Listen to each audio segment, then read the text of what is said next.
Hi, it's Dr. Betty Robin with the Dentistry Rising podcast. You might know me as a dental practice sale broker from Orange County, California. I am a dentist as well as an attorney and broker, and it's my goal at this point to help you get where you want to go with your practices, to help inspire you, lead you in the right direction, and motivate you. So happy listening. Hello, you guys. Okay, I'm calling this episode The Power of Silence because I believe silence is so very important in the selling process. And I'm continuing along our theme of talking about money and how to sell treatment plans in this episode. I was having dinner a few nights ago with a friend in an entirely different industry, in fact, the construction industry, and he was telling me how his company wanted him to go through an intricate sales conversation with people that offered various discounts, etc., rather than just present the fee. I think this is just wrong. I think you're leaving so much money on the table if you offer discounts without even hearing what the patient's objections are, or the client's in his case. So for instance, in dentistry, if we want to present a $20,000 veneer case, you need to get the amount of money out of your mouth so the patient can object, if they're going to, or they might just sign. So my recommendation is that you sit knee to knee with the patient. In other words, you're at the same level as the patient. You're looking eye to eye with the patient, and you say a very simple declarative sentence like, the veneers we've been talking about will be $20,000. And then you say nothing.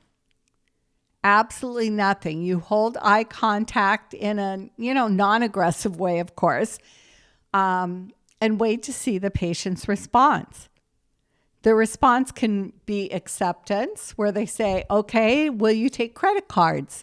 Obviously a sign of acceptance. Or I can't afford that. Or no, that's way too much.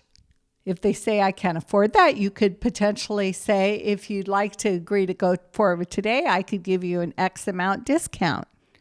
And again, be quiet.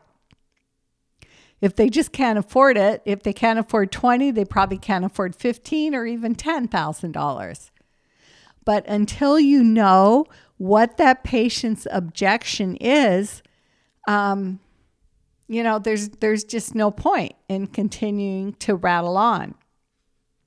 Let me give you an example that I've had recently.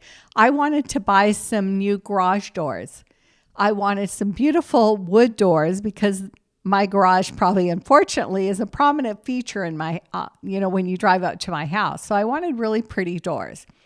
And I looked at all the fiberglass ones and all the other options Home Depot, Lowe's has.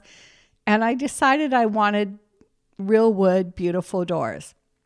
And I Googled a lot and, I found the company I wanted. I found all the pros and cons, all kinds of stuff.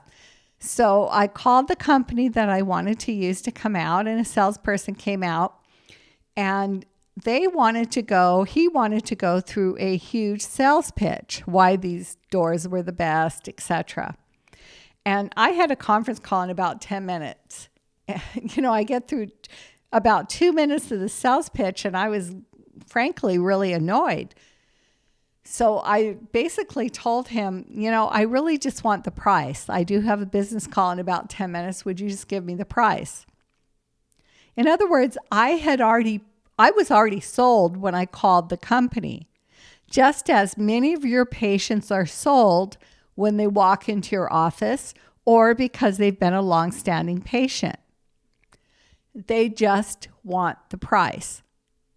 So when this garage door person gave me the price, I said, okay. And he was still kind of confused, like, I have to go through all this. I said, no, just write it up. I want the doors. The only thing I want to know is how long it will take you to install them. So don't make the mistake of talking through the close, meaning continuing to rattle on when a patient wants to buy, and not addressing any objections or questions they may or may not have. And recognize that when they ask you if you take credit cards or how much is it, or whatever, that they've already bought.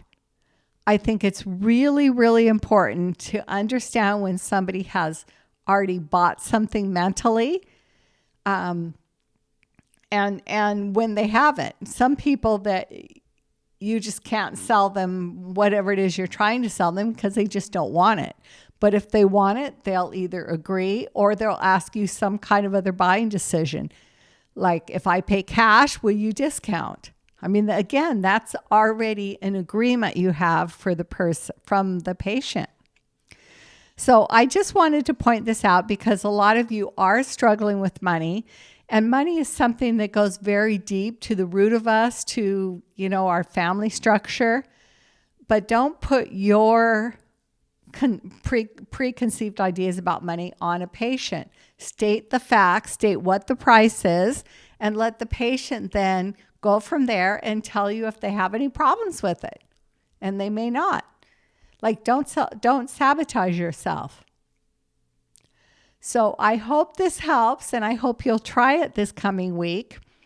And starting the beginning of September, we're going to have a variety of consultants talk about money, about how they think you can do better quickly, and just some of their ideas about money as well. So have a good week. Dr. Betty Robin.